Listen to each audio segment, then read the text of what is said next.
நேயர்கள் அனைவரையும் ஜெயா பிளஸ் தொலைக்காட்சியினுடைய ஏனென்ற கேள்வி விவாத நிகழ்ச்சிக்காக நான் உங்கள் அனைவரையும் வரவேற்கிறேன்.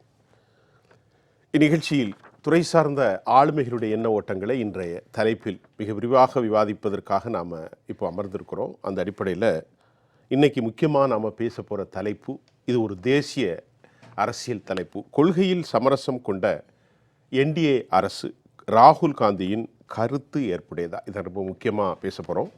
திரு ராகுல் காந்தி வயநாட்டில் பேசுகின்ற போது மீண்டும் அவர் ஒரு தேர்தல் பரப்புரையாளர்களை போன்ற கடுமையான கருத்தை என்டிஏக்கு மேலே வைத்திருக்கிறார். நிமிர்ந்து நிற்க முடியாத நிலையில் மத்திய அரசு இருக்கிறது. ஐயா, புரிந்து கொள்ளுங்கள், மோடி வாரணாசியில் வெற்றி பெற்றாலும் மிக குறைவான வாக்கு வித்தியாசம்தான். ஆனால் அயோத்தியில் அவர்களால் வெற்றி கொள்வதற்கு முடியவில்லை. குறிப்பாக ஐஎன்டிஏனுடைய ஒரு நேர்த்தியான பிரச்சாரம், குறிப்பாக இந்த நாட்டை நீங்கள் அறிந்து கொள்ள வேண்டுமென்றால் இது ஒரு ப்ளூரிஸ்டிக் ஐடென்டிட்டி, அதாவது பன்முகத்தன்மையினுடைய அடையாளம், கலாச்சாரங்கள் இவையெல்லாம் உள்ளடக்கியது. தமிழ்நாட்டில் தமிழ் பேசுவார்கள், கேரளாவில் மலையாளம் பேசுவார்கள். இந்த அடையாளத்தை மாற்றவர்கள் எப்படி முடியும்? அதை மாற்றுவதற்கு அவர்கள் முயன்றார்கள். அரசியலமைப்பு சட்டத்தில் 400 இடங்களில் அவர்கள் வெற்றி பெற்றால் நிச்சயமாக இந்த மாற்றத்தை கொண்டு வருவதற்கு அவர்கள் முயற்சி செய்தார்கள் என்று தேர்தலுக்கு பின்னாலேயும் கூட அவர் விடுற மாதிரி இல்லை, மிக கடுமையாக தாக்கிக்கிட்டு இருக்காரு. கன்னியாகுமரியுடைய தியானம் குறித்து பேசிய திரு ராகுல் காந்தி 3 நாட்களுக்கு மேல் தேர்தல் கமிஷன் எந்த அளவுக்கு இவங்களை எல்லாம் மன அமைதிப்படுத்தியதோ அந்த அளவுக்கு வரம்புகள் மீறப்பட்டது. நாட்டில் உள்ள தொலைக்காட்சிகள் முழுவதும் மோடி நிறைந்திருந்தார். தேர்தல் காலங்களில் இந்த மாதிரி அத்துமீறல் நடந்தது. அரசியலமைப்பு சட்டம், பன்முகத்தன்மை குறித்தெல்லாம் பேசிய ராகுல் காந்தி இந்திய மீடியாக்களினுடைய ஒருதலை பட்சமான நடவடிக்கைகளையும் அவர் குறித்து சொல்கிறார். ஆகவே தான் இதில் இந்த கொள்கைகள் விவகாரத்தெல்லாம் பேச போகிறோம். ஆட்சி அமைந்து ஒரு குறிப்பிட்ட காலத்தில் எப்படி செல்கின்றது, உண்மையில் ராகுல் காந்தியுடைய கருத்து ஏற்புடையதா பேசுவோம். வாருங்கள். மூத்த பத்திரிகையாளர் திரு ரங்கராஜ் அவர்கள் நம்மோடு இணைகிறார். சார் வாங்க. காங்கிரஸ் கட்சியினுடைய செய்தி தொடர்பாளர் ஐயா முருகையன் அவர்களை வரவேற்கின்றேன். மூத்த அரசியல் விமர்சகர் திரு நித்யானந்தம் ஐயா, ஐயா வாங்க. தூத்துக்குடியிலிருந்து பாரதிய ஜனதாவின் சார்பில் மரியாதைக்குரிய திரு செல்வம் அவர்கள். ஐயா செல்வம் சார் வாங்க. வணக்கம். வணக்கம் திரு செல்வம், உங்கள்கிட்ட இருந்து ஆரம்பிச்சுட்டு நம்ம உள்ள போகலாம். இந்த ஆட்சி வந்து இதுவரை பதவியேற்ற பிறகும் கூட நரேந்திர மோடி அவர்கள் பதவியேற்றிருக்கிறார், ஆந்திராவுக்கு சென்றிருக்கிறார். ஒரு குறிப்பிட்ட காலத்தில் மறுபடியும் ஒரு பரப்புரை போன்ற ராகுல் காந்தி அவர்களுடைய இந்த கடுமையான வாதத்தை நீங்கள் எப்படி பார்க்கின்றீர்கள்? அதாவது ராகுல் காந்தி அவர்கள் வந்து முதல்ல ஜெயா பிளஸ் தொலைக்காட்சி நிறுவனத்திற்கு அதனுடைய நெறியாளர் மரியாதைக்குரிய அண்ணன் சுபியான், மறுபடியும் தொழில்நுட்ப கலைஞர்கள், என்னுடைய சக பங்கேற்பாளர்கள் மரியாதைக்குரிய அண்ணாச்சி நித்யானந்தம் உள்ளிட்ட சக பங்கேற்பாளர்கள் அனைவருக்கும் என்னுடைய முதல் வணக்கம். அதாவது ராகுல் காந்தி அவர்கள் இன்னும் கூட தேர்தல் முடிவு உற்று மரியாதைக்குரிய நரேந்திர மோடி அவர்கள் பிரதம அமைச்சராக தலைமையேற்று இருக்கிறார், 18வது நாடாளுமன்றத்திற்கு தலைமையேற்று இருக்கிறார். அதுவும் தொடர்ந்து மூன்றாவது முறை வெற்றி பெற்று தலைமையேற்று இருக்கிறார் என்பதை அவர் இன்னும் ஒத்துக்கொள்ள அவருடைய மனம் மறுக்கிறது, அல்லது அவருக்கு ஒத்துக்கொள்ள ஏற்புடையதாக இல்லை என்றுதான் தெரிகிறது. ஏன்னு கேட்டீங்கன்னா, இதுல பாரதிய ஜனதா கட்சி மட்டுமே 240 இடங்கள், நாம பல விவாத நிகழ்ச்சிகள்ல பேசிட்டோம். பாரதிய ஜனதா கட்சி மட்டுமே 240 இடங்களில் வெற்றி பெற்றிருக்கிறது. அதே நேரத்தில் 28 கட்சிகளை சேர்ந்த இந்தியா கூட்டணி 233 இடங்கள்ல வெற்றி பெற்றிருக்கு.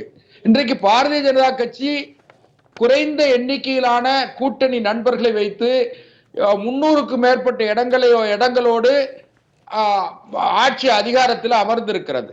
இந்த நேரத்துல ஒரு செய்தியை நான் பதிவு பண்றேன்.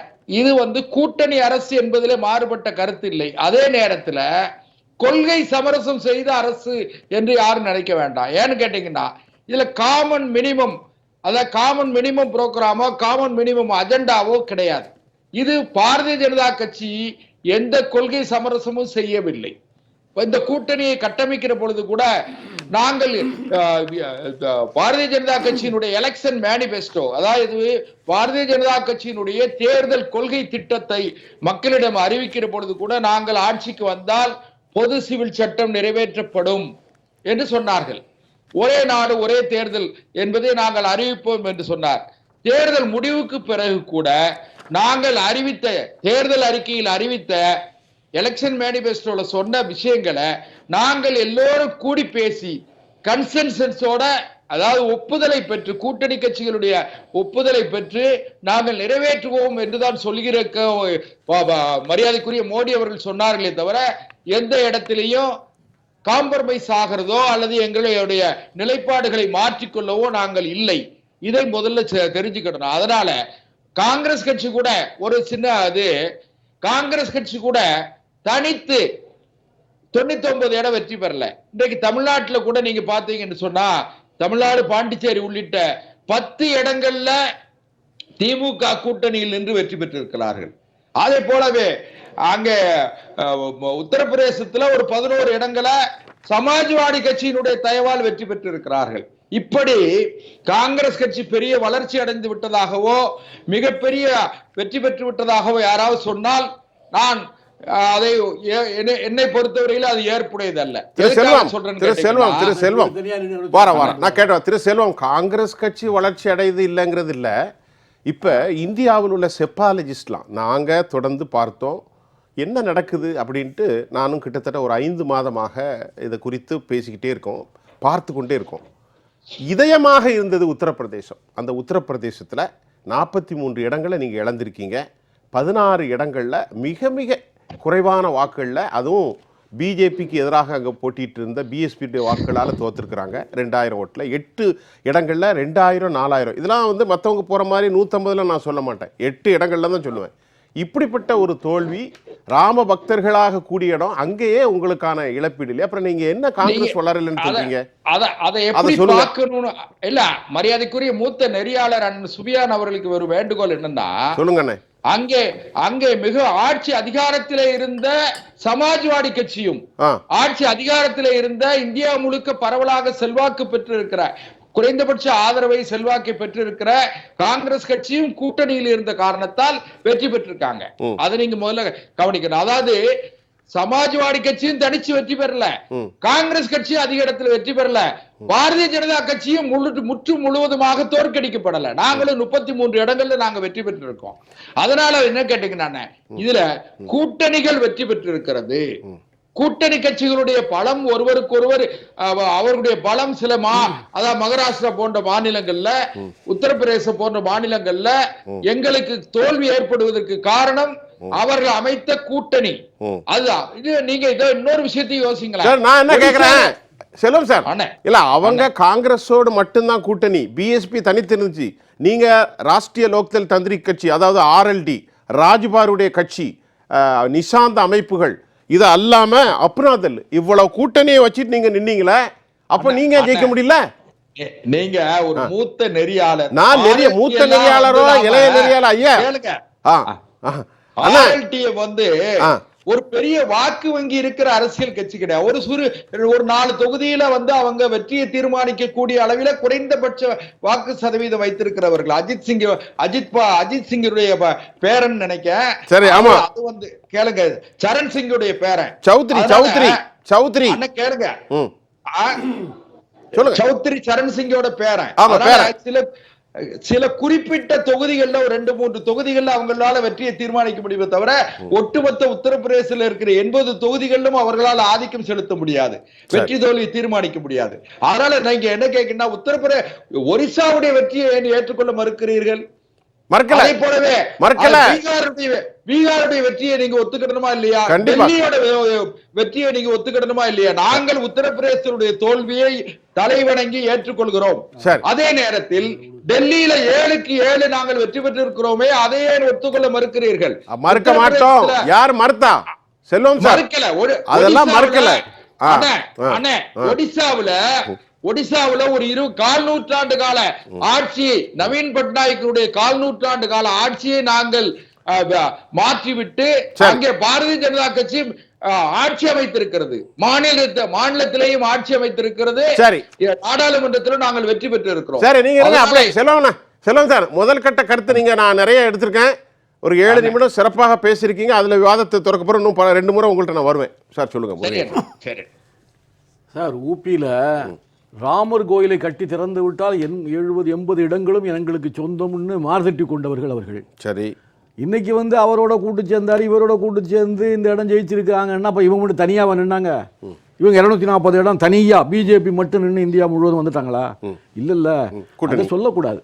கூட்டணி 28 அது பெரிய அளவுல இல்லல்ல. அது அண்ணன் அது செல்வம் சார் தூத்துக்குடியில இருந்து என்ன சொல்றாரு, முத்து குளிக்கக்கூடிய நகரத்திலிருந்து முழுமையான கருத்து என்ன வருதுன்னா, ஐயா நீங்க அவ்வளவு பேரும் சேர்த்தீங்க, இங்க உள்ள மனிதநேய கட்சியில இருந்து விடுதலை சிறுத்தைகள் இருந்து எல்லா அமைப்புகளும். ஆமா, மோடியை எதிர்க்கக்கூடிய அனைத்து சக்திகளையும் ஒன்றிணைப்பது எங்களுடைய வேலை.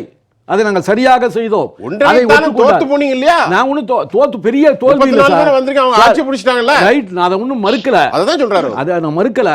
நீங்க தேர்தலின் பொழுது சமமான ஒரு நிலைப்பாடு, எதிர்க்கட்சிக்கும் ஆளுங்கட்சிக்கும் ஒரு தேர்தல் வரும்பொழுது சமமான ஒரு நிலைப்பாட்டை உருவாக்கி ஓட்டப்பந்தயத்தை சமமாக ஓட விட்டு யார் ஜெயித்தார்கள் என்று சொன்னால் அதுல ஒரு நியாயம் இருக்கிறது. சரி, நீங்க தேர்தல் அறிவிப்பீங்க, 2 முதலமைச்சரை தூக்கி உள்ள போடுவீங்க, எங்களுடைய வங்கி கணக்கை முடக்குவீங்க, எந்த செலவுக்கும் பணம் இல்லாம பண்ணுவீங்க, நீங்க அம்பானிட்ட அதானிட்ட இருந்து பல லட்சம் 1 லட்சம் கோடியை வாங்கி நீங்க செலவு பண்ணுவீங்க, நீங்க வந்து எல்லாத்துலயும் நீங்க சலுகைகளை அனுபவித்துக் கொண்டு எங்களுக்கு எந்த விதமான சலுகையும் கொடுக்காமல் எங்களுக்கு கொடுக்க வேண்டிய உரிமைகளை எல்லாம் பறித்து கொண்டு. ஆனா ஒண்ணு கேக்குறேன், நீங்க வாக்காளர்களை கேவலப்படுத்துறீங்கங்கற. இல்ல, நான் பணம் கொடுத்தா சொல்லலையே, செலவுக்கு.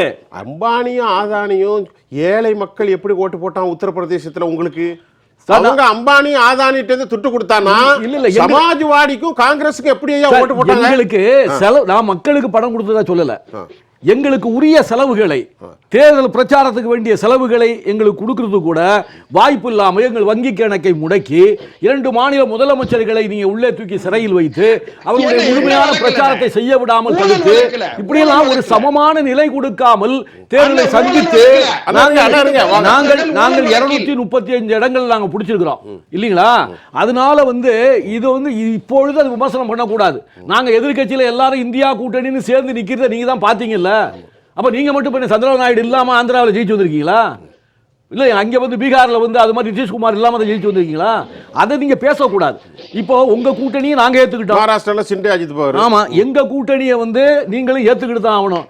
இப்பொழுது என்ன நிலைப்பாடு என்று சொன்னால், நீங்கள் ஒரு மைனாரிட்டி கவர்மெண்டை அமைத்திருக்கிறீர்கள். இந்த மைனாரிட்டி கவர்மெண்டை வைத்துக்கொண்டு நீங்கள் வந்து இஸ்லாமிய மக்களுக்கு 4% இடஒதுக்கீடு கொடுப்பதாக வாக்குறுதி கொடுத்திருக்கின்ற சந்திரபாபு நாயுடை நீங்கள் சேர்த்துக் கொண்டிருக்கிறீர்கள். நீங்கள் அந்த கொள்கையை ஏற்றுக்கொண்டீர்களா இல்ல அவர் விட்டு விட்டாரா என்பதை நாம் பார்க்க வேண்டும். நான் இப்ப கேக்குறேன், தலைப்பு என்ன இன்னைக்கு? கொள்கையில சமரசம். சமரசம் இப்ப இது ராகுல் காந்தி என்ன, அது என்ன சமரசம்? இதுதான் சமரசம் நான் சொல்றது. நீங்க மாநில அந்த எனக்கு தனி உரிமை மாநில அந்தஸ்து கொடுன்னு சொல்லி நிதிஷ்குமார் கேட்கிறார், சந்திரபாபு நாயுடு கேட்கிறாங்க. அதை ஏத்துக்கிறீங்களா? அதான் இனிதானே சார் வரும். நீங்க இல்ல இப்போ கூட நீட்ல பாருங்க, நீட்ல பல குளறுபடிகளை செஞ்சு இப்ப என்ன பண்றாங்க, நாங்க மறு தேர்வு வைக்கிறோம் அப்படிங்கிற அளவுக்கு வந்துட்டாங்கல்ல. அதெல்லாம் அதுதான் வந்து அந்த பய உணர்வு பொழுது இருக்கிறது. அந்த கடிவாளம் போட்டதனுடைய முதல் அடிதான் நீட் தேர்வில் பலவிதமான குளறுபடிகளை செய்திருக்கிறது குற்றம் சாட்டி எதிர்கட்சிகள் எல்லாம் போராட்டம் நடத்திய பிறகு நாங்கள் மறு தேர்வு வைக்கிறோம் அப்படின்னு ஒத்துக்கிட்டாங்கல்ல. இதுதான் அந்த மைனாரிட்டி கவர்மெண்டுடைய முதல் அடி. அது மாதிரி நீங்க வந்து ரெண்டு கவர்மெண்ட், அதாவது ஒரிசாவையும் இந்த கவர்மெண்ட், ஒரிசாவை சொல்றாரு, அந்த நவீன் பட்நாயக்கு உங்களுக்கு 20 வருஷ காலம் தாளம் போட்டார். நீங்கள் கொண்டு வந்திருந்த எல்லா நடவடிக்கைகளையும் ஆதரித்தார். அதனுடைய பலனை இப்பொழுது அனுபவித்திருக்கிறார் இல்லைங்களா? சந்திரபாபு நாயுடு அப்படிதான், அவர் கூட இருப்பார். அப்புறம் அவங்க மேலே நம்பிக்கையில்லா தீர்மானமும் கொண்டு வருவார். அப்புறம் எதிர்த்து எங்க கூட வருவார். அப்புறம் திருப்பி அங்கே போவார். அதனால தான் இந்த நிலையற்ற தன்மை. சொந்த மாமனாரையே வெளிநாட்டுக்கு போயிருந்த போது வீழ்த்தி விட்டு ஆட்சியை பிடித்தவர் சந்திரபாபு நாயுடு. எங்க நடக்கல துரோகம்? தமிழ்நாட்டில் நடக்குதுல்ல. அந்த மாதிரி துரோகம் நடக்கலையா? தமிழ்நாட்டில் நடக்கலையா சார்? அது அதிமுகவில் இங்க பேச வரல. நாங்க அரசியல் துரோகம் என்பது அதனாலதான் ஒரு நிலையற்ற தன்மை உள்ள நிலையற்ற முடிவுகளை எடுக்கக்கூடிய நிதிஷ்குமார், சந்திரபாபு நாயுடு ஆட்சியில பங்கெடுத்திருக்கிறார்கள். அவர்களுக்காக இவர்கள் விட்டு கொடுக்க போகிறார்களா? இவர்களுக்காக அவர் கொள்கையெல்லாம் விட்டு கொடுக்க போகிறாரா? இந்திய நாட்டு மக்களுக்கு நலம் சார்ந்த திட்டங்களை கொண்டு வரும்பொழுது இந்த 2 பேர் ஆதரிப்பதை பற்றி எங்களுக்கு கவலை இல்லை. நான் ஒண்ணு கேட்கிறேன், நீங்க ஒரு தேச நலனுக்கு எதிரானவர்கள். நான் நெறியாளரை கேட்க நீங்க அதை மாத்திரம் ஏன் தெரியுமா? சரி, தோத்துட்டீங்க ஜனநாயகத்துல, அமைதியா இருங்க. எவ்வளவு நாட்களையும் இது என்ன பேச்சுங்க? இது என்ன பேச்சுங்க? நாங்க ஒரு ஆட்சி தேசத்துக்கு நல்லதா காங்கிரஸுக்கு நல்லதா? தேசத்துக்குரிய நல்லதை செய்ய வேண்டும் என்ற கோரிக்கை தான் இப்பொழுது வைக்கிறோம். செய்வாங்க, நீங்க செய்யறத பாப்போம். நாங்க நன்றி தெரிவிக்க போன கூட்டத்துல அந்த மக்கள் தான் எங்களுக்கு தெய்வம் என்று ராகுல் காந்தி குறிப்பிடுகிறார். அந்த எங்களுக்கு ஏழை எளிய மக்கள் தான் தெய்வம். பெரிய அதானி அம்பானி சொல்லக்கூடியதை கேட்கக்கூடிய அவர்களுக்கு தெய்வமாக வணங்குகின்றவர்கள் அவரல்ல. நாங்கள் வந்து ஏழை எளிய மக்கள் தான் எங்களுக்கு தெய்வம் போன்றவர்கள், எங்களுக்கு நல்ல முடிவுகளை சொல்ல வேண்டியவர்கள் என்று பேசுகிறார். என்ன தப்பு? தேர்தல் பிரச்சாரத்துக்கு அவர் போகவில்லை, தேர்தலில் வாக்களித்த மக்களுக்கு நன்றி சொல்ல போகிறார், அந்த மக்களை பாராட்டுகிறார். அந்த மக்களை பாராட்டும் போது இந்த நாட்டு மக்கள் என்னுடைய கோரிக்கைகளை ஏற்றதனால்தான் ஊபியில் இவ்வளவு இடங்களை நாம் பிடிக்க முடிஞ்சது. இன்னைக்கு எல்லா இடங்களும் ஊபியில எங்களுக்கு தான் என்று மாற்றிட்டு கொண்டவர்கள் இன்னைக்கு ராமர் பேரே சொல்ல விட்டு இன்னொரு தொகுதிக்கு வந்த பிறகு உடனே ஜெய் ஜெகநாத் அப்படிங்கிறாரு. அது மாதிரி மாத்திக்கிறாங்க. யோசிக்க, அதாவது ஹிந்து மதம் என்பது பல கடவுள்கள் இருக்கு. முருகா தமிழ்நாட்டில் வந்தா முருகா, அங்க தாய் மூகாம்பிகை, அங்க குருவாயூரப்பன், சொல்லட்டும் அங்க துர்கா, ஜெய். என்ன சொல்ல என்ன தப்பு? நீங்க சொல்ல மாட்டீங்களா? அது தப்புன்னு சொல்லல. நீங்க ராம நாங்க எல்லாத்துக்கும் நான் கடைபிடிப்போம். நான் வந்து ஜெய் ராமர் அப்படின்னு சொல்றதை நீங்க விட்டுட்டு வேற ஒண்ணு சொல்லும் போது நான் அதை சுட்டி காட்டதான் செய்வோம். ராமர் கைவிட்டு விட்டார். இன்னைக்கு ஆர்எஸ்எஸ் ஒரு தலைவர் இன்னைக்கு ராமர் கைவிட்டு விட்டார், உன்னை தட்டி உட்கார வைத்திருக்கிறார், உனக்கு கடிவாளம் போட்டிருக்கிறார், இதுதான் ராமர் உனக்கு கொடுத்த தண்டனை அப்படி என்று இன்னைக்கு ஆர்எஸ்எஸ் ஒரு முக்கிய தலைவர் இன்றைக்கு பேசி இருக்கிறார். யார் பேசலன்னு அப்படி நான் பேசட்டுமா? இருக்கு வார செல்வம் சார் இருங்க. திரு நித்யானந்தம், இப்ப கொஞ்சம் நிதானமா நம்ம பேசணும். இவங்கெல்லாம் நீங்க எப்பவுமே நிதானமான ஆள் தானே, மெதுவா எல்லாம் பார்த்துட்டே இருக்கு. சிரிக்கிறாரு தூத்துக்குடியில இருந்து. ஐயா இப்போ ஐயாட்ட இப்போ கேட்குறது காங்கிரஸ் குறை சொல்கிறதெல்லாம் விட்டுருங்க ஐயா. நான் கேட்குறது இந்த அமைப்பினுடைய தாய் அமைப்பு இன்னைக்கு 4 முறையை நான் சொல்ல போகிறேன். இன்னும் கேளுங்க, உங்கள்கிட்ட கேட்க எனக்கு நிறைய உரிமை இருக்குது. தமிழ்நாட்டில் பிஜேபியினுடைய முதல் வேட்பாளர் திரு நித்யானந்தம் என்பதை இந்த நிகழ்ச்சியினுடைய நான் தமிழ்நாட்டு மக்களுக்கு சொல்லிக்கிறேன். அதனால் உங்களுக்கு இந்த கருத்தியல் தெரியும். டி நகரில் போட்டிட்டு முதல் வேட்பாளர் திரு நித்யானந்தம். டி நகரில் போட்டிட்டீங்களா இல்லையா? ஐயாட்ட கேட்குறேன். இப்போ காங்கிரஸை விட்டுருங்க, மோகன் பாகவத் மிகப்பெரிய குறையை சொல்லியிருக்காரு. அந்த குறையெல்லாம் உங்களுக்கு தெரியும். அகங்காரம் பிடிக்கக்கூடாது ஒன்று. ரத்தன் சர்தா ஆர்கனைசர் பத்திரிக்கை பெரிய கட்டுரை எழுதியிருக்கு, அகங்காரம் பிடிக்கக்கூடாது. 3வது, எங்களுக்கு எல்லாத்தையும் எப்படி செய்யறதுன்னு தெரியும் மேக்வால் பிஜேபியினுடைய மினிஸ்ட்ரி போர்ட்போலியோ இருந்து எதிர்குறல். இன்னைக்கு இந்திரேஷ் குமார் என்ன சொல்றாருன்னு கேட்டா, பகவான் ராமர் தலைக்கணம் பிடித்தவர்களை தண்டித்து விட்டார், ஆகவேதான் 240க்குள் அவர்களை சுருட்டி விட்டார். இது ஓப்பனான கருத்து, இதை நீங்க பூசி மெழுக முடியாது.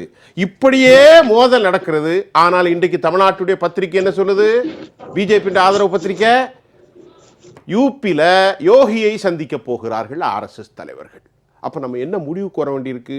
நீங்க என்ன பாக்குறீங்க? இதை நீங்க காங்கிரஸ் சொல்லல, திமுக சொல்லல, அதிமுக சொல்லல, ஆர்எஸ்எஸ் தான் சொல்லுது. சொல்லுங்க. அனைவருக்கும் வணக்கம். ஆர்எஸ்எஸ் அமைப்பு ஒரு கலாச்சார அமைப்பு, அது ஒரு அரசியல் கட்சி அல்ல. Cultural organisation. எஸ், ஒரு கலாச்சார அமைப்பு, பண்பாட்டுக்கு அமைப்பு. பிஜேபியில் உள்ள பல முதலமைச்சர்கள், கவர்னர்கள் மற்றும் பாராளுமன்ற உறுப்பினர்கள் இவர்களெல்லாம் ஆர்எஸ்எஸ்ஸில் பயிற்சி பெற்றவர்கள் தான், மறுப்பதற்கில்லை.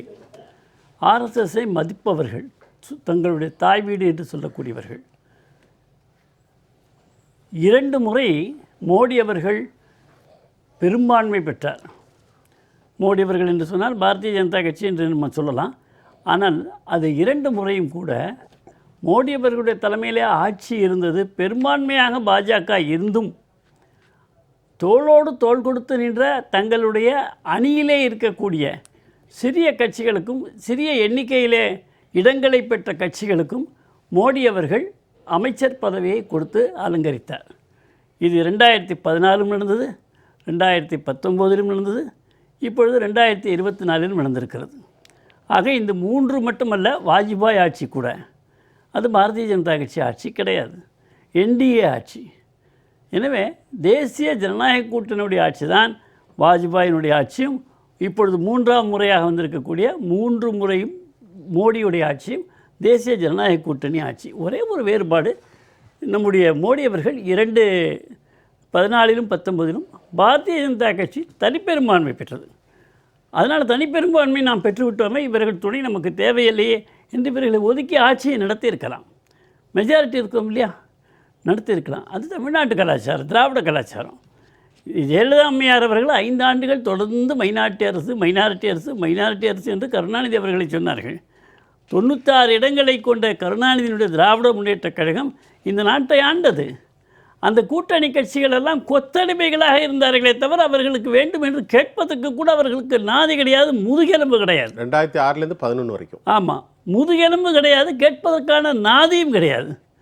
அப்படி ஒரு மைனாரிட்டி அரசை நடத்தி அதனுடைய தலைமையில் இருக்கக்கூடிய தமிழகத்தை சார்ந்த அரசியல்வாதிகளோ மற்றவர்களோ அவர்களோடு கூட்டணி வைத்து இந்த இந்தி கூட்டணியுடைய மிக முக்கியமான தலைவராக கருதப்படுகின்ற ஸ்டாலின் என்று எல்லோரும் சொல்லுகின்ற பொழுது அந்த கட்சியோடு நீங்கள் கூட்டு வைத்திருக்கிறீர்கள். மைனாரிட்டி அரசை ஆண்டுவிட்டு எண்ணிக்கையிலே 240 இருந்து பெரும்பான்மையாக இருந்தவர்கள், தனிப்பெரும்பான்மையாக இருந்தவர்கள் இப்பொழுது கூட்டணி பெரும்பான்மையாக இருக்கிறார்கள். ஐயா, தேர்தலுக்கு முன்பாக நடந்த கூட்டணி. ஐயாட்ட ஒரு ரிக்வெஸ்ட்டு, உங்கள்கிட்ட கேட்பதற்கு எனக்கு ஏராளமான உரிமை உண்டு. நீங்கள் ஒரு கருத்தியல்வாதி, நீங்கள் ஒரு கருத்தியல்வாதி, சித்தாந்தவாதி, அரசியல்வாதி அல்ல. அது உங்களுக்கு ஒத்து வரல நான் நினைக்கிறேன். நான் கேட்ட கேள்வி என்ன? நான் கேட்ட கேள்வி யாரோடு யார் கூட்டணி என்றல்ல. சுயம் சேவக்குடைய புறத்திலிருந்து ரத்தன் சர்தா, மோகன் பாகவத், மேக்வால், இன்றைக்கு இந்த இவ்வளவு பெரிய தாக்கம் வெளிப்படையா வந்துட்டு பகவான் ராமர் தலைக்கணம் பிடித்தது. அடுத்து நீங்க செய்த முறை அந்த என்னது அதே தவறுன்றாங்க. எனக்கு ஒரு 2 நிமிஷம் தவறு என்று அவர்கள் ஏற்கனவே மனதில் வெந்து கொண்டிருக்கிறார்கள். என்னுடைய நேரத்திற்குள்ள நான் முடிச்சிடறேன், நீங்க முடிக்க சொல்றதுக்குள்ள இதுக்கு பதில் சொல்லுங்க. வரேன். இந்த கேள்விக்கான பதிலை இந்த பின்னணி தெரிந்தால் தான் மக்களுக்கு புரியும். நேரா சொல்லுங்க, பின்னணி என்னங்கிறது சொல்லுங்க. ஆமாம், அதுதான் இவ்வளவு நேரம் சொன்னேன். சொல்லுங்க. இந்த 4 ஆட்சியும் பாரதிய ஜனதா கட்சி தலைமையிலே நடந்த 4 ஆட்சியும் வாஜ்பாய் ஆட்சி உள்பட தேசிய ஜனநாயக கூட்டணி ஆட்சி என்பதை மறுக்க முடியாத உண்மை. அது பதிவு செய்யப்பட வேண்டும். என்னமோ பாரதிய ஜனதா கட்சி தான் தனிப்பெருமையாக ஆட்சி செய்தது, மற்ற கூட்டணி கட்சிகள்லாம் எதுவும் இல்லாமல் ஆட்சி செய்தது, இப்பொழுது அவர்களுக்கு நிர்பந்தம் என்பதாக பேசுகிறார்களே. நிர்பந்தமே இல்லாத காலத்திலே கூட கூட்டணியை மதித்தார்கள், கூட்டணி தர்மத்தை மதித்து அந்த கட்சிகளுக்கு இடங்களை கொடுத்தார்கள் அமைச்சரவையிலே. இதை நான் நினைவுறுத்தி பின்னர் RSSக்கு வருகிறேன். இந்த 2 மோடி தலைமையில் இருக்கக்கூடிய 10 ஆண்டுகள் ஆட்சி பாரதிய ஜனதா கட்சியிலே ஒரு மிதப்பை ஏற்படுத்தி இருக்கிறது என்பது உண்மை. RSS சொல்வது 100க்கு 100 உண்மை. இந்த 4 நாட்களாக RSS தலைவர்கள் சொல்லிக் கொண்டிருக்கிறார்கள். ஆனால் நான் இதை தேர்தல் முடிவு வந்த நாளில் இருந்தே சொல்லுகிறேன். மிதப்பின் காரணமாக, அது ஆங்கிலத்தில் ஒரு வார்த்தையில் சொன்னேன், ஓவர் கான்ஃபிடன்ஸ் என்று சொன்னேன். அபரிதமான நம்பிக்கை, மோடியுடைய படத்தை போட்டால் நமக்கு ஓட்டு விழுந்துவிடும் என்ற ஒரு மிதப்பிலே அவர்கள் இருந்த காரணத்தினாலே இதை சுட்டி காட்ட வேண்டிய கடமை காலத்திற்கு உண்டு, தர்மத்திற்கு உண்டு.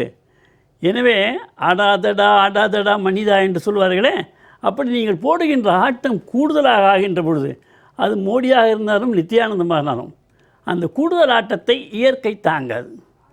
இன்றைக்கு திராவிட இயக்கங்கள் இங்கே செய்கின்ற இந்த கூடுதல் ஆட்டத்திற்கு கூட ஒரு எல்லை இருக்கிறது, அதுக்கென்று ஒரு கால நிர்ணயம் இருக்கிறது.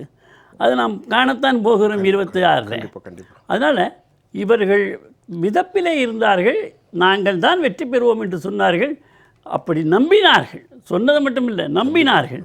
அது தவறானது. ஆனால் 400 இடங்களை நாங்கள் பெறுவோம் என்று சொல்வதிலே தவறில்லை. அதான் நம்பிக்கை. ஆசைப்படுவது, நம்பிக்கை, விரும்புவது தப்பே கிடையாது. எனவே பரப்புரையிலே 400 இடம் என்று சொன்னால் 543 ஆனால் ஒவ்வொரு அரங்கத்திலும் நான் பேசுகின்ற பொழுது வலுவான ஒரு எதிர்க்கட்சி இல்லை என்று சொன்னால், தட்டி கேட்க ஆள் இல்லை என்று சொன்னால், அந்த அரசு ஜனநாயக ரீதியாக எத்தனை நாளுக்கு செயல்படும் என்பது கேள்விக்குறியாக இருக்கும் என்பதை நெருக்கடி நிலை நாம் பார்த்த நமக்கு தெரியும். இதை நான் பலமுறை இங்கே கூட பேசியிருக்கிறேன். எனவே இன்றைக்கு ஒரு நல்ல சூழ்நிலை. காங்கிரஸோ அதனுடைய கூட்டணி, இந்தி கூட்டணியோ திராவிட முன்னேற்றக் கழகமோ இவர்கள் மகிழ்ச்சியாக இருக்கிறார்கள். ஜனநாயகம் காக்கப்பட்டிருக்கிறது. மோடி அவருடைய ஆட்சி கவிழப்படாமல் கூட்டணி கட்சிகளோடு சேர்ந்து 3வது முறையாக மோடி ஹேட்ரிக் அடித்திருக்கிறார். மகிழ்ச்சியோடு இருக்கிறார்கள். மக்கள் சரியான வாக்குகளை கொடுத்திருக்கிறார்கள். ஜனநாயகம் காக்கப்பட வேண்டும் என்ற நோக்கத்தோடு மக்கள் செயல்பட்டிருக்கிறார்களோ அல்லது காலம் செயல்பட்டிருக்கிறதோ நமக்கு தெரியாது. நல்ல ஒரு முடிவு இந்த தேர்தல் முடிவு, எல்லோருக்கும் மகிழ்ச்சி தரக்கூடிய முடிவாக இது இருந்து கொண்டிருக்கிறது. முதல் கட்ட கருத்தை எடுத்துக்கிறார், மிக சிறப்பான கருத்து. ரங்கராஜ் சார் சொல்லுங்க.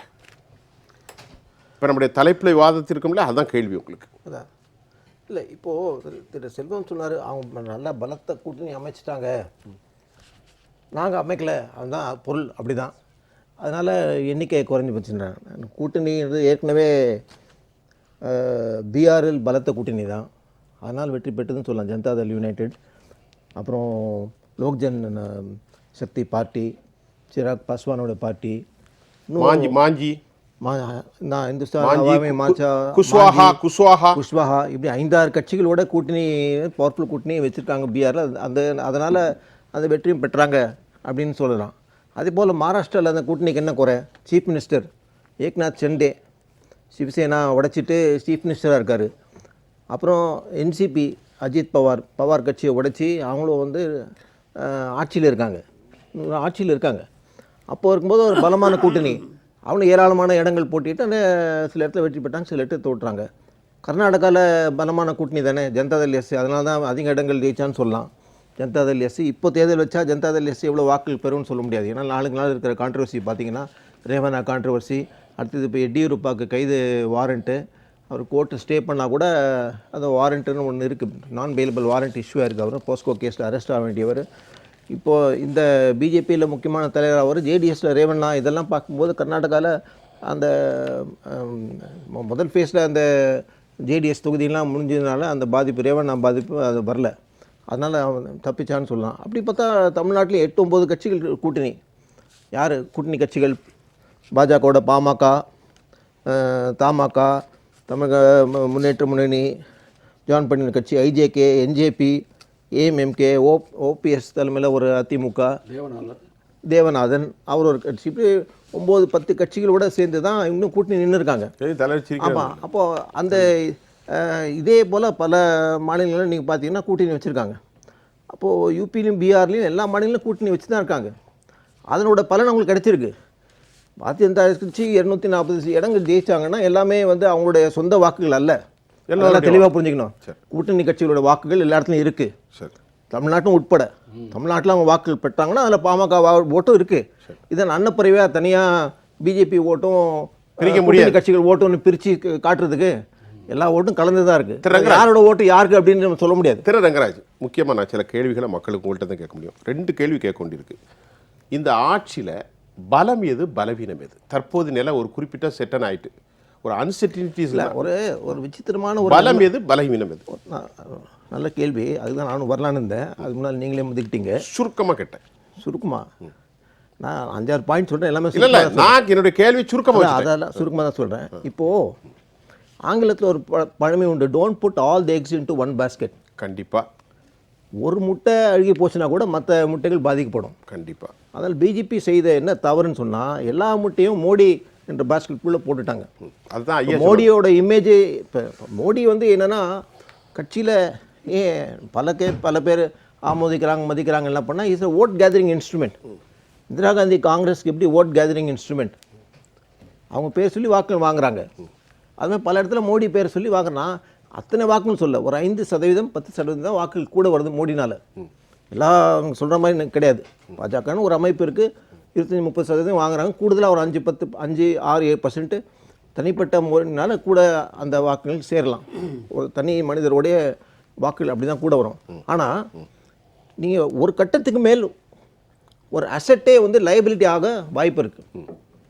இப்போ என்ன பிரச்சனைன்னு சொன்னால், மோடியுடைய கடுமையான அரசியல், நீங்கள் சொன்ன மாதிரி எதிர்கட்சி தலைவர்களை சிறையில் போடுவது, கேஸ் போடுவது, முதலமைச்சர்களை உள்ளே வைப்பது, இதெல்லாம் வட இந்தியாவில் மிக பெரிதாக கான்ஸ்டியூஷன் ஒன்று பேசப்பட்டது எலெக்ஷன் கேம்பெயினில். 2வது தானாஷாஹின்னு டிக்டேட்டர்ஷிப், எதிர்கட்சிகளை சார்ந்து சிறையில் அடிப்பது. இது பரவலாக வட இந்தியா முழுக்க பரவலாக போயிருக்குது. அதனால தான் ஒரு சாதாரண அண்டர்ஸ்டில் ஒரு வேவ் எகென்ஸ்ட் பிஜேபி, ஏன்னா 22% லீடு வாங்கியிருக்காங்க 2019. இந்தியா கூட்டணி ஒன்றா சேர்த்தா கூட அந்த 20% தாண்டி இவங்க 40 இடங்கள் யூபியில் ஜெயிக்கிறாங்க, பீகாரில் இவ்வளோ இடங்கள் ஜெயிக்கிறாங்க, ஜார்க்கண்டில் இவ்வளோ இடம் ஜெயிக்கிறாங்க, ஹரியானாவில் ஜெயிக்கிறாங்க. அப்படின்னு பார்க்கும்போது அங்கே வட இந்தியாவுடைய கரஸ்பாண்டன்ஸ் கிரவுண்டில் என்ன சொல்கிறாங்கன்னா, நான் தேர்தல் முன்னால் கூட சொன்னேன், அவங்க சொன்ன கருத்தெல்லாம் நான் கேட்டுட்டு தான் இருந்தேன். That's a grounds will against the BJP government. And சில இடத்துல இப்போ என்ன ஆகிட்டுருக்குன்னா, Modi as long as in asset everybody எல்லாம் கொண்டாடுவாங்க. ஆனால் தேர்தல் தோல்வி வர வர அவர் சில இடத்துல லைபிலிட்டி ஆகிறாரோ என்ற ஒரு எண்ணம் வந்துடும். இப்போது ஒரு உதாரணத்துக்கு சொல்கிறேன், இந்த இந்தியா கூட்டணியை எடுத்துக்கிட்டிங்கன்னா மோடி இல்லைனா இந்த அளவுக்கு ஒன்றா சேர மாட்டாங்க. இப்போ உதாரணத்துக்கு அங்கே ஒரு பியூஷ் கோயல் இருக்கார், ஒரு ராஜ்நாத் சிங் பிரதமராக இருக்கார், இவன் அத்தனை பேரும் ஒன்றா சேர்ந்து இயக்கங்கள் நடத்தி போராடி இருக்க மாட்டாங்கன்னு என்னுடைய ஃபீலிங். ஏன்னா இப்போ ஒரு காலத்தில் ஆன்டி இந்திரா தான் ஒரு அப்போசிஷனுக்கு ஒரு இதுவாக இருந்தது. இந்திரா காந்தி இறந்த உடனே 84 தேர்தலில் ஜனசங் மற்ற கட்சியெலாம் என்ன பிரச்சாரம் செய்யுதுன்னே தெரியல. ஏன்னா காலமெல்லாம் இந்திரா காந்தி எதிர்த்து தான் பிரச்சாரம் பண்ணாங்க. அவங்க இல்லாத போது ஒரு வேக்யூம். அதை 84 ஒரு காங்கிரஸ் ஒரு பெரிய வேவாக வந்துச்சு. இப்போ கிட்டத்தட்ட அந்த மாதிரி ஒரு நிலை வருது. எதிர்கட்சிகளும் மோடி மீது அதிகம் ஃபோக்கஸ் செய்ய அவசியம் இல்லை. பாஜகவுடைய கட்சி கொள்கைகள் அரசுகள் செய்கின்ற தவறுகள் சுட்டி காட்டி அவங்க இயக்கத்தை நடத்தணும்.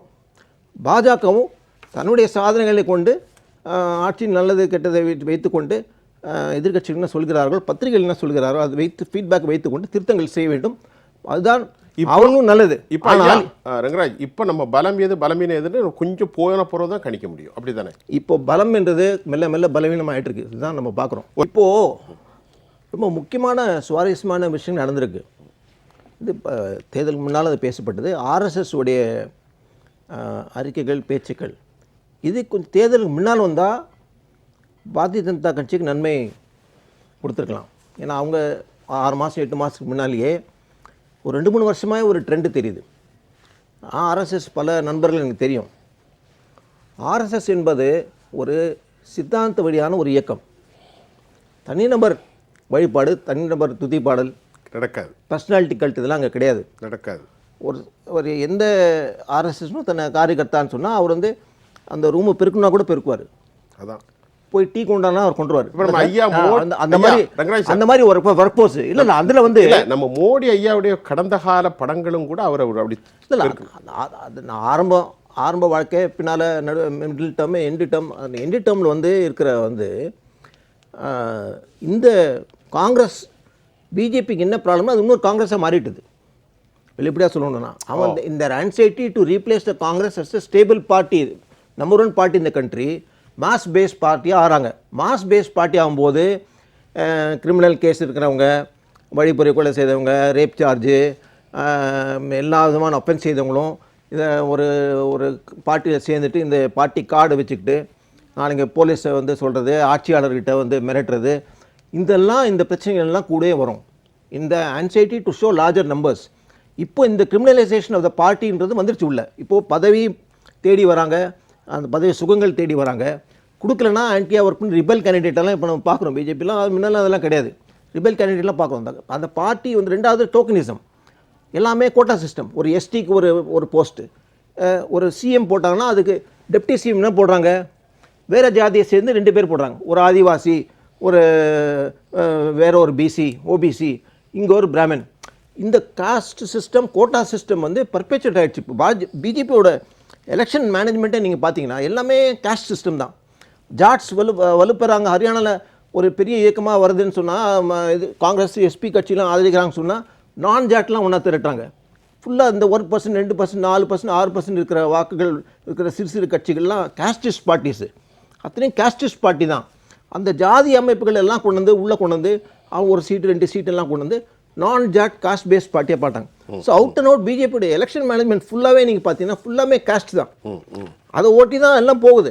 Not on the basis of performance of the கவர்மெண்ட்டோ நம்ம அருமையான திட்டங்களோ அதெல்லாம் கிடையாது. எல்லாம் ஜாதி பேஸ்டு எலெக்ஷனரிங், ஜாதி பேஸ்ட் கேண்டிடேட்ஸு, ஜாதி பேஸ்ட் கவர்மெண்ட். இப்போ ஒரிசாவில் போட்டாலும் எஸ்டி நாங்கள் போடுறோம், இதை சொல்லி மற்ற இடத்துல எஸ்டி ஓட் வாங்கலாமா, இந்த அணுகுமுறை தான் போயிட்டுருக்கு. அதனால் ஆர்எஸ்எஸ் சொல்கிறது ஒரு முக்கியமான பாயிண்ட் என்ன வரேன்னா, சொல்லுங்கள், ஆர்எஸ்எஸ் வந்து இந்த அளவுக்கு சொல்லுது. அதாவது ரொம்ப கேர்ஃபுல்லாக யூஸ் பண்ணுற வார்த்தை அரகன்ஸ்னு ஒரு வார்த்தை. ஆமாம் சார், ஓவர் கான்ஃபிடன்ஸ். அது ஆங்கிலத்தில் ஓவர் கான்ஃபிடன்ஸ் தவிர அகங்காரம் என்ற ஒரு வார்த்தை ரொம்ப கடுமையான வார்த்தை. அரகன்ஸ்ன்ற வார்த்தை ஒன்று சொல்கிறாங்க. அதுலேருந்து என்ன சொல்ல வராங்கன்னா, கவர்மெண்ட் வந்து அந்த அளவுக்கு ஒரு அரகன்ஸ் வந்துச்சுன்னா it will leads towards dictatorship. கண்டிப்பாக அதுதான் வந்து ஒரு ட்ரெண்ட் வந்து ஆர்எஸ்எஸ் வந்து சுட்டி காட்டுது. அது மிக ஒரு ஆபத்தான நிலைமை வருதுன்னு ஆர்எஸ்எஸ் உணர்ந்து சொல்கிறாங்க. ஏன்னா அவங்க வந்து பாலிடிக்ஸ் வந்து கிரவுண்ட் லெவலில் உன்னிப்பாக கவனிக்க வேண்டியவங்க. அந்த அளவுக்கு எப்படி எமர்ஜென்சி எதிர்க்கணுமோ அதே போல் அது இந்திரா காந்தி டிக்டேட்டர்ஷிப் ஆனாலும் சரி, மோடியோட டிக்டேட்டர்ஷிப் ஆனாலும் சரி, ரெண்டுமே ஆர்எஸ்எஸ் எதிர்ப்பாங்கன்னு தான் என்னுடைய கணக்கு. அப்போது அவங்க என்ன சொல்ல வராங்கன்னா, இந்த கோட்பாடுகள் சித்தாந்த அடிப்படையில் ஆட்சி நடக்கணும், கரெக்டு. ஆனால் அதே நேரத்தில் கண்டிப்பாக இந்த டெமோக்ராட்டிக் வேல்யூஸ் இருக்கணும் அதுவும் சொல்கிறாங்க. அதனால் இது ஒரு வார்னிங் சிக்னல் மட்டும் இல்லை, இப்போ இருக்கிற பிஜேபி இருக்கிற பிரச்சனைகள் கோலிஷன் மைனாரிட்டி கவர்மெண்ட் யார் சொல்றாரு சார் நான் வரேன். இல்ல ஒரு லாஸ்ட் ஒரு லைன் சொல்றேன்.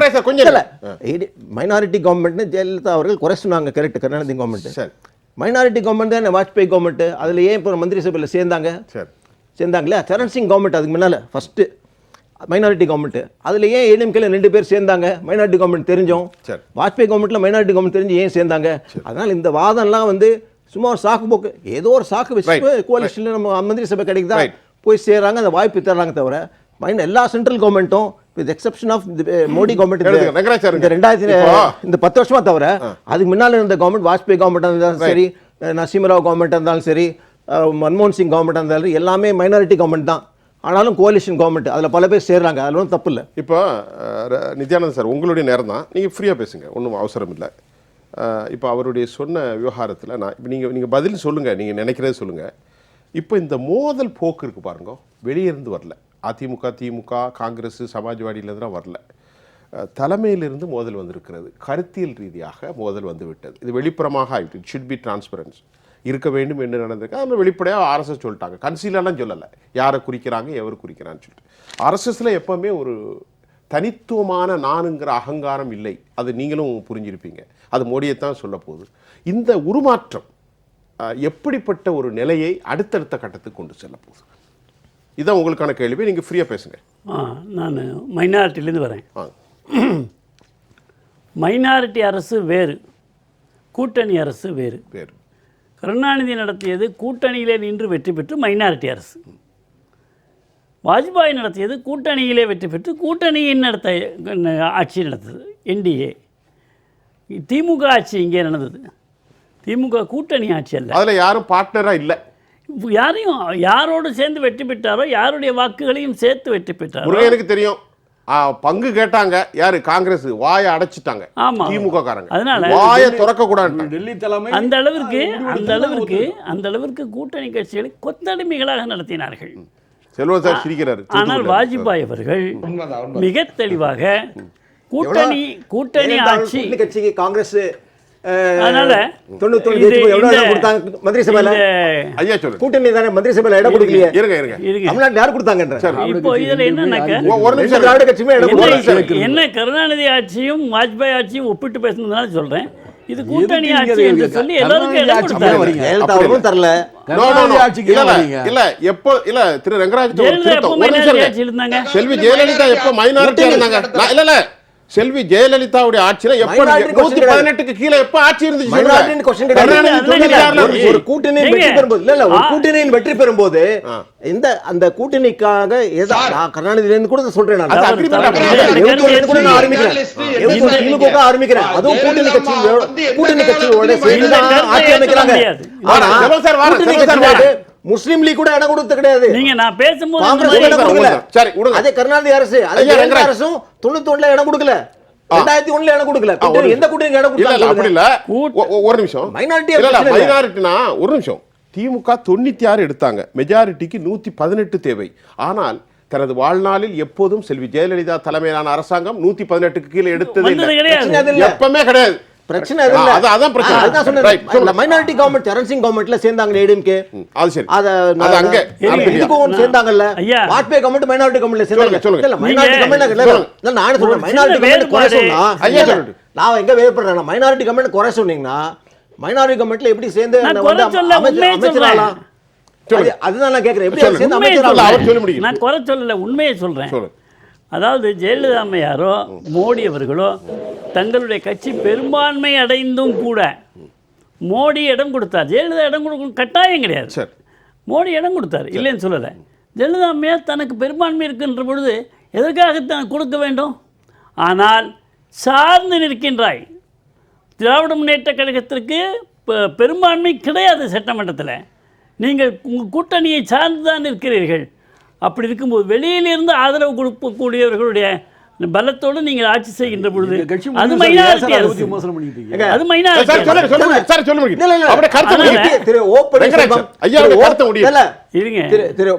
எடப்பாடி பழனிசாமி இருந்ததும் மெஜாரிட்டி பேசுவேன். மெஜாரிட்டி இல்ல அது சொல்றேன்.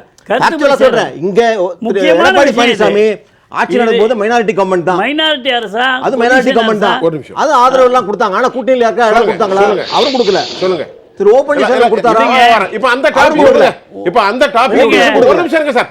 இப்ப ஆட்சி வந்த பிறகு இந்த ஆட்சியில சார் நிதிஷ்குமார் எப்படிப்பட்ட ஆள்னு உங்களுக்கு தெரியும். இருக்கட்டும். தப்பில்ல. அரசியல் என்ன பண்றீங்க? ஆர்எஸ்எஸ்ல இருந்து இந்த விவகாரம் இதெல்லாம் எப்படி கையாளுவாங்க, என்ன இடசங்கம் வரப்போகுது? நாம் பார்க்கணும். இல்ல. சிறப்பா கையாளுவாங்க. சிறப்பா கையாளுவாங்க. மோடிக்கு இப்படிப்பட்ட ஒரு சூழ்நிலை இப்பொழுதுதான் நீங்கள் பார்க்கிறீர்கள். முதல்ல முதல் முதல் 23 ஆண்டு கால அரசியல் வரலாற்றில் மோடி சந்திக்கிற முதல் இடசங்கம் இதுவாகும். ஆமா, ஆனால் அதை எப்படி கையாளுகிறார் என்று நாம் பொறுத்திருந்தானே அவருடைய ஆளுமையை தெரிந்து கொள்ள முடியும். Correct, correct. நாம் கற்பனையில இப்பொழுதே அவரால் கூட்டணி ஆட்சி நடத்த முடியாது. ஆசை. ஆசை வேகமாக அந்த ஆட்சி கவிழ்ந்து விட வந்து நாற்காலியில் உட்கார வேண்டும். இதை தவிர வேறு ஆசை கிடையாது. ஆசை. இந்த மாதிரியான இருக்கக்கூடிய விஷயத்தில் இப்போ நீட்டை பற்றி நான் சொன்னது ஒரு வரையில் முடிச்சிடுறேன்.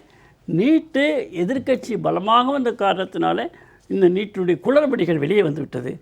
மறுபடியும் தேர்வு எழுதுவதற்கான அரசு ஏற்றுக்கொண்டது தவறு. எதிர்கட்சி போராட்டம் பண்ணி தேர்வில் இறங்கிலாம் ஒன்றும் பண்ணலை, தீர்ப்பு கொடுத்துருக்கு.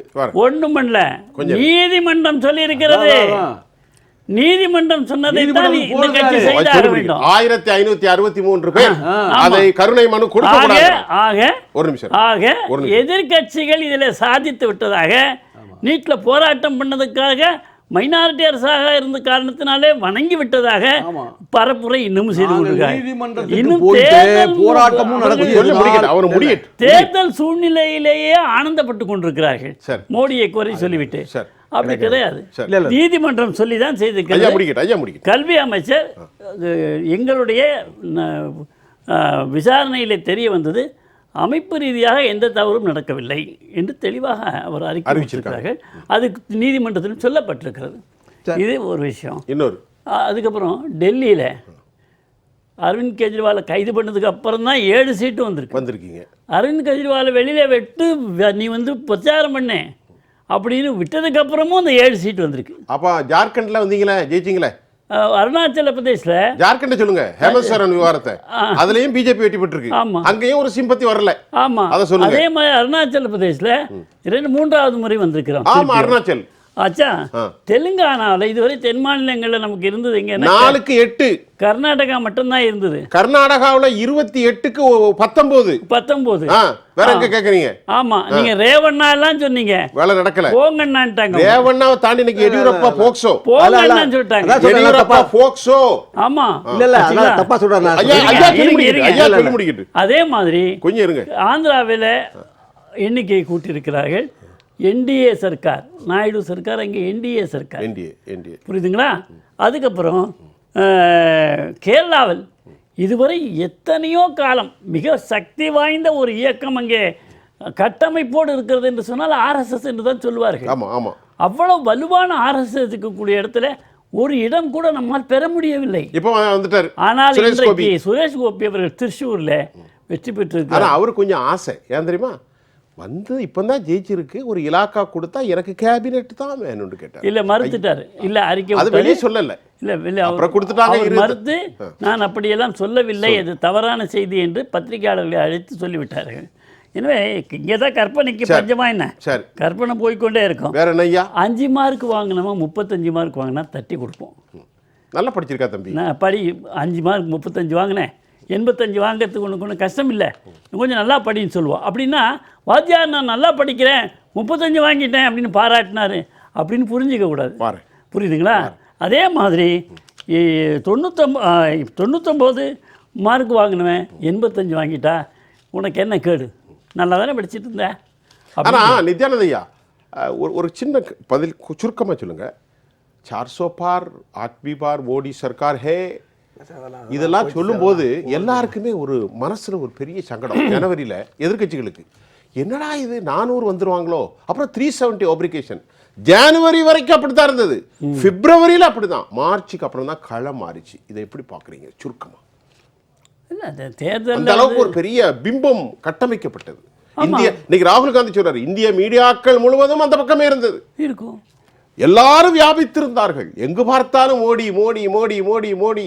ஐயா பிரதான பிரதிஷ்டா செய்யும் போது கருவறைக்குள்ளும் ஐயா மோடி தான் இருந்தாங்க. நான் சொல்லல, கருவறைக்குள்ள போனாரு, அதற்கான விரதங்கள் எல்லாம் இருந்து போனாரு. ஆனால் அங்கே பிராமண மடாதிபதிகள் சொன்னார்கள் இது ஆகம விதிக்கு எதிர், இது RSS, இதை இன்னைக்கு இந்திரேஷ் குப்தா சொல்லி காட்டுகிறார். சொல்லி காட்டுகிறார். தமிழ்நாட்டில் நாம் பேச முடியாது. இந்திரேஷ் குப்தா சொல்லி தமிழ்நாட்டில் நாம் அதை பேச முடியாது. தமிழ்நாட்டு மக்களும் தமிழ்நாட்டு அரசியல்வாதிகளும் இந்த ஜாதிக்கு முக்கியத்துவம் கொடுப்பதை என்றைக்கும் ஏற்றுக்கொள்வது கிடையாது. அவர்கள் என்ன சொல்றாங்க, யார் வேண்டுமானாலும் கருவறைக்குள் செல்லலாம். மோடி போனா மட்டும் குற்றமா? இங்க கேட்கலாமா அந்த கேள்வி? இங்க கேட்கலாமா அந்த கேள்வியை? நாங்க குற்றம் சொல்லப்பா. அது கரெக்ட். ஊபி மக்கள் குற்றம் சாட்டியிருக்கிறார்கள். இருங்க வரேன். ஏற்கவில்லை. ஊபி மக்கள் போட்டுகிறார்கள். இந்த மாதிரி பிரதிஷ்டை செய்வது தவறு. சங்கராச்சாரியா அவரோட பெரியவர். ஐயா நித்யானந்தோட பெரியவர். பேச விட்டா தானே. ஒரு கேள்வி கேட்டா பேசிட்டு இருக்கீங்க. 10 நிமிஷம் பேசிட்டு இருக்கீங்க. நம்ம முருகன் ஐயா சங்கராச்சாரியா பிரதிஷ்டை தவறுன்னு சொல்லிட்டாங்க. கொஞ்சம் இருங்க. மத ரீதியா ஐயா பேசிட்டு, கோயில் ரீதியா அவங்க வந்து அனுஷ்டானங்கள் ரீதியா 4 சங்கராச்சாரியா அவர் மோடி அவர்கள் பிரதிஷ்டை செஞ்சது தவறு. சரி, நான் சொல்றத கேளுங்க. அதான் பாயிண்ட். 4ல 8 சங்கராச்சாரியா சொல்லட்டுங்க. இந்த பேஜாவர் மடமும் காஞ்சி மடமும் அயோத்திக்காக போராடியவர்களிலே முக்கியமான மடாதிபதிகள். சிருங்கேரின்னு சொன்னாங்க. சிருங்கேரி இந்த 2 பேருமே, பேஜாவரும் காஞ்சி பெரியவரும் ஜெயேந்திர சரஸ்வதி, இவங்க 2 பேரும் போராடியவர்கள் அங்கே அயோத்தியிலே. அந்த மடத்தை சார்ந்த இளைய சங்கராச்சாரிய, இப்போ இருக்கக்கூடிய சங்கராச்சாரியார் விஜயேந்திரர் ஐயா, அந்த சுவாமி விஜயேந்திர சுவாமிகள் வந்து இன்றைக்கு அயோத்தியிலே பிராண பிரதிஷ்டை செய்யும் போது பக்கத்திலே இருந்திருக்கின்றார்கள். இது தவறென்றால் இருப்பார்களா? போராடியவன் ஏற்றுக்கொள்கிறான், அவனும் சங்கராச்சாரியார் தானே. நீங்க ஒரு பிற்பட்ட இனத்தை சேர்ந்தவர் வந்து ஒரு கோயில் உள்ள போயிட்டு பிரதிஷ்டை பண்ணதில் வந்து நமக்கு ஒன்றும் இல்லை, சந்தோஷம் தான் எனக்கெல்லாம், அது ஒன்றும் தப்புன்னு சொல்லலை. ஆனால் அந்த RSS இயக்கம் அதில் உடன்பாடு இல்லை. நீங்கள் எல்லா சங்கராச்சாரியர்களும் அதை கடுமையாக எதிர்த்தார்கள். அதை வந்து வெளிப்படையாக எதுக்கு பயந்து கொண்டுதான் முழுவதுமாக கட்டி முடிக்கப்படாமல் வேலைகள் வந்து இன்னும் பெண்டிங்கில் இருக்கும்பொழுது நீங்கள் ஏன் திறந்தீங்கன்னு ஒரு மறைமுக குற்றச்சாட்டை வைத்து கலந்து கொள்ள மறுத்தார்களே தவிர, ஆனால் உண்மை என்ன தெரியுமா, அவர் இந்து மத அவங்க சாத்வீகப்படி அது உள்ளே போய் பிரதிஷ்டை பண்ணுறதுக்கு வந்து பிற்பட்ட இனத்தை சேர்ந்தவருக்கு எந்தவித ரைட் இல்லைங்கிறது RSS கொள்கை, அடிப்படை சித்தாந்தம். அந்த சித்தாந்தத்துக்கு மாறுபாடாக அவர் நடந்து கொண்டதனால்தான் ஊபியிலே RSS என்பது அந்த இயக்கமே அங்கே பணியாற்றவில்லை என்று இன்றைக்கு சொல்லுகிறார்கள். RSS எந்தவித வேலையும் தேர்தல் வேலையில் செய்யவில்லை. அதனுடைய விளைவுதான் இன்றைக்கு காங்கிரஸ் கூட்டணி, இந்தியா கூட்டணி அங்கே ஒரு 43 இடங்களை வெற்றி பெறுவதற்கு காரணம் என்பதை இன்றைக்கு ஒத்துக்கொண்டிருக்கிறார்கள். நீங்கள் எந்த ராமரை நாம் வந்து திறந்து வைத்து விட்டோம் என்றால் 70-80 இடமும் வந்துவிடும் என்று மாதட்டி கொண்டிருந்தவர்களுக்கு இன்றைக்கு அந்த ராமர் பிரான் இருக்கக்கூடிய அந்த இடத்துலயே அதுவே தோல்வியை கண்டிருக்கிறது. அகிலேஷ் யாதவனுடைய வேட்பாளர் பைசாபாத்ல ஒரு தலித் வேட்பாளர் அங்கே நின்று வெற்றி பெற்றிருக்கிறார். அதுவே அவருக்கு பெரிய பாடம். அவருக்கு பெரிய பாடம்னா ராமர் கைவிட்டு விட்டார் என்பதை RSS இன்றைக்கு சுட்டி காட்டி இருக்கிறது.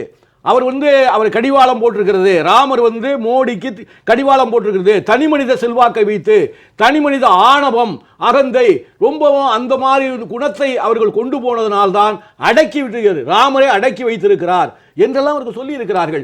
அதனால் அவர்கள் அடங்கினால் நல்லது. அவர் அடக்குகிறார், இவர்கள் அடங்க வேண்டும். ஏன்னா 23 ஆண்டு காலம் 23 ஆண்டு காலம் எந்த விதமான எதிர்ப்பு 23 ஆண்டு காலம் எந்த எதிர்ப்பையும் சந்திக்காமல் தான் என்ற அகந்தையோடு அமித்ஷாவும் மோடியும் 2 பேரும் 2 சக்கரவர்த்திகள் போல, குஜராத்தா இருக்கட்டும், இங்கே பிரதமரா இருக்கட்டும், யாருடைய தயவையோ யாருடைய பேச்சையும் கேட்பதில்லை. அது மாதிரி இருந்த அந்த எண்ணம், அந்த சிந்தனை அவர்களுக்கு மாறுமானால் அதை தங்களை மாற்றிக்கொள்ள வேண்டும் என்பது ராமருடைய கட்டளை என்று கருதுகிறேன். அது மாற்றிக்கொண்டால் ஆட்சி ஓரளவுக்கு தொடரலாம்.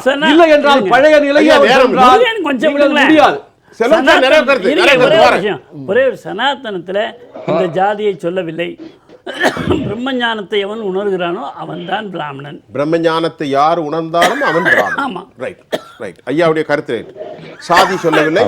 பிரம்மஞானத்தை யார் உணர்கிறார்களோ அவர்கள் பிராமணர்கள். இது சனாதனத்தின் கோட்பாடு என்று நித்யானந்தம் சொல்கிறார். இந்த கருத்தை நம்ம சொல்லுங்க செல்வம் சார்.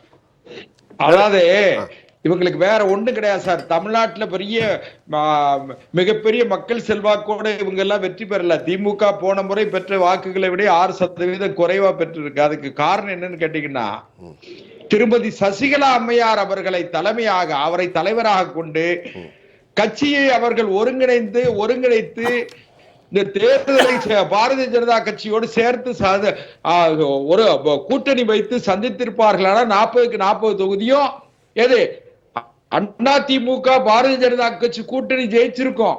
அதை அவங்க தவற விட்டது திரு எடப்பாடி பழனிசாமி அவருடைய தவறே தவிர இன்னும் திரு ஸ்டாலின் அவருடைய மக்கள் செல்வாக்கு வெற்றி பெறவில்லை. திருமதி சசிகலா உள்ளிட்ட அதிமுகவில் இருக்கிற முக்கிய தலைவர்களை ஒன்றிணைக்க தவறியது அதிமுகவினுடைய தவறு, பிழை. அதுதான் காரணம். வேற ஒண்ணு பெருசா இவங்களுக்கு மக்கள் செல்வாக்கு இருக்கு அப்படின்னு நினைக்காதீங்க. ஒண்ணு. இரண்டாவது, பிரதமர் மோடி அவர்களை முன்னிறுத்துகிறார்கள் அப்படிங்காங்க. அங்க காங்கிரஸ்ல என்ன அது ராகுல் காந்தியும் பிரியங்கா காந்தியும் முன்னிறுத்துகிறார்கள்.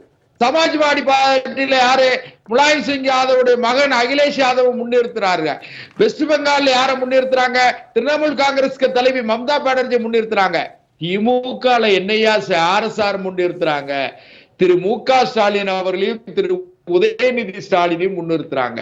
அதிமுக முன்னிறுத்துவதற்கு மக்கள் செல்வாக்குள்ள, மக்களுக்கு முகம் தெரிந்த, அடையாளம் தெரிந்த திருமதி சசிகலா அவர்களை முன்னிறுத்தி அவர்களை கட்சி தலைவராகவும் இன்னும் யாரையாவது ஒருத்தரை தொண்டர்கள் ஏற்றுக்கொள்ளக்கூடிய ஒருவரை ஆட்சியை நிர்வாகத்தை நடத்தக்கூடிய தலைவராக ஒருங்கிணைத்திருப்பார்கள். ஆனால் அதிமுக கூட்டணி பாரதிய ஜனதா கூட்டணி 40க்கு 40 இடம் வெற்றி பெற்றிருக்கும். அதற்கான எல்லா வாய்ப்புகளையும் மத்திய அரசுங்கிறத விட பாரதிய ஜனதா கட்சி அந்த வாய்ப்புகளையும் கால அவகாசத்தை வழங்கியது. அதை பயன்படுத்தி தவறிய பிழையை, வரலாற்று பிழையை திரு எடப்பாடி பழனிசாமி அவர்கள் செய்த காரணத்தால் இன்னைக்கு திமுக 40க்கு 40 சொல்லிட்டு இருக்காங்க. இது மாறும். RSS பொறுத்தவரையில RSSங்கிறதும் பாரதிய ஜனதா கட்சியும் அது 2 பேர் ஒட்டி பிறந்த இரட்டை பிறவிகள். பாரதிய ஜனதா RSS என்பது தாய், பாரதிய ஜனதா கட்சி பிள்ளைகள். தாய் பிள்ளைகளுடைய நடவடிக்கைகளை தாய் கண்காணிப்பதை போல RSS பாரதிய ஜனதா கட்சியினுடைய வளர்ச்சியை அல்லது நடவடிக்கையை, ஆட்சி நிர்வாகத்தை அதை கண்காணிப்பதிலே நியாயம் இருக்கிறது. அதனால நீங்க எங்களுக்குள்ள மோதல் நடத்திட வேண்டாம். பிரதமர் மோடி அவருடைய முகமும் முகவரியும் தான் வெற்றி பெற்று. அதிமுக குறித்து சசிகலா அம்மையாரையும் நம்முடைய பழைய பன்னீர்செல்வம் அவர்களையும் சேர்த்து ஒருங்கிணைத்திருக்க வேண்டும் என்று சொல்கின்ற செல்வம் அவர்களுடைய கருத்தை நான் வழிமொழிகிறேன். சரி, நீங்க பலமுறை இந்த கருத்தை திருப்பி சொல்லிக்கிட்டே இருக்கீங்க இந்த அரங்கத்துல. இன்னைக்கு இல்ல, என்னோடு பேசிய பல அமர்வுகளிலும் சொல்லுகின்றீர்கள். ஒரு ஆண்டாக நான் சசிகலா அம்மையார் தமிழக அதிமுகவின் தலைமை ஏற்பது ஒரு ஆளுமை மிக்க தலைமை, தமிழ்நாட்டில் பெரும் மாற்றத்தை ஏற்படுத்தும். தெருவிலே இறங்க வேண்டும் நடக்கும். 2026 திருமதி சசிகலா அவர்கள் தலைமை ஏற்று நடத்த வேண்டிய கால கட்டாயம், தொண்டர்களுடைய விருப்பம். நன்றி. மறுபடியும் பாரதிய ஜனதா கட்சியும் அதிமுகவும் கூட்டணி அமைத்து தேர்தலை சந்திக்கிற ஒரு அவசியம் ஏற்படும் என்று அதிமுக தொண்டர்கள் விரும்புகிறார்கள். நிறைய கருத்து உங்களுக்கு ஒரு 2-3 நிமிடம் இருக்கு. கடைசியா சொன்ன லைன்லேருந்து வரேன். 2017 பாரதிய ஜனதா கட்சி இந்த நிலையை எடுத்திருந்தாங்கன்னா 130 எம்எல்ஏயும் ஒரு மனதாக தேர்ந்தெடுக்கப்பட்ட சட்டமன்ற கட்சி தலைவராக திருமதி சசிகலா அவர்கள் முதலமைச்சராக வருவதை தடுத்தது பாரதிய ஜனதா கட்சி தான். அந்த பாரதிய ஜனதா ஒரு மூத்த அமைச்சர் சென்னையிலே ஒரு வாரம் இருந்து அவங்க முதலமைச்சர் ஆகக்கூடாதுன்னு செஞ்சது அவங்க தான். சரி, அதை விட்டுருங்க. இப்போ நம்ம இந்த பிரச்சனைக்கு வருவோம். 2 பிரச்சனைகள். ஒன்று, நீட்டில் எந்த மாதிரி பிரச்சனையும் இல்லை. அவங்க சில இடத்துல கூட நடந்து ரீடெஸ்ட் பண்ண சொல்லிட்டாங்க. அது முழுக்க ஒரு முழு சோத்த பூஷணிக்கலை மறிக்கிற மாதிரி. வட இந்தியாவில் இன்னும் சொல்ல போனால் இந்த எதிர்கட்சிகள் அதிகமான வாக்குகள் வாங்குறதுக்கு 2-3 விஷயம் இருக்குது. ஒன்று கான்ஸ்டியூஷன், தானாஷாஹி சொன்ன இந்த டிக்டேட்டர்ஷிப். இன்னொன்று பெரிய பிரச்சனை இந்த பேப்பர் லீக்கு. நீட் ஒட்டி பல்வேறு இந்திய மாநிலங்களில் கோச்சிங் சென்டர்ஸ் மூலமாக இந்த பேப்பர் லீக் ஆகி ஏழை குடும்பங்கள் சார்ந்தவங்கள பணம் கொடுத்து 5 லட்சம் 10 லட்சம் கொடுத்து இந்த அவுட் ஆகிற கொஸ்டின் பேப்பரை வாங்க முடியாது. பணக்காரங்க வாங்கிக்கிறாங்க. அதனால் ஏழை மக்கள் பாதிக்கப்பட்டிருக்காங்க. இது அங்கே வட இந்தியாவில் பெரிய பிரச்சனையை வெடிச்சிருக்கு. நீங்கள் இன்னும் சொல்லப்போனால் இந்த கட்டார்னு சொல்கின்ற முன்னாள் ஹரியானா முதலமைச்சர் அவர் மேலே குற்றச்சாட்டு வந்திருக்கு. அவர் சிஎம் போஸ்ட்லேருந்து இறக்குனாங்க. ஆனால் இப்போது மத்திய அமைச்சர்களை சேர்க்குறாங்க. இதெல்லாம் தவறான உதாரணங்கள். நீட் பிரச்சனையை ஒட்டி அந்த லோக்கல் பிரச்சனையை எப்படி பார்க்காதீங்க. இது சர்வ இந்திய அளவில் மேஜர் கரப்ஷன், மேசிவ் கரப்ஷன். 1000 கோடிகள் முழு பக்க விளம்பரங்கள். இந்த கோச்சிங் சென்டர் எப்படி ஒரு இந்திய நாளிதழ்கள் முழு பக்கத்துக்கு 3 பக்கத்துக்கு எப்படி விளம்பரம் கொடுக்க முடியுது? எங்கேருந்து அவங்களுக்கு இவ்வளோ காசு வருது? இதெல்லாம் பூரா என்னன்னா அது ஒரு ராக்கெட்டு.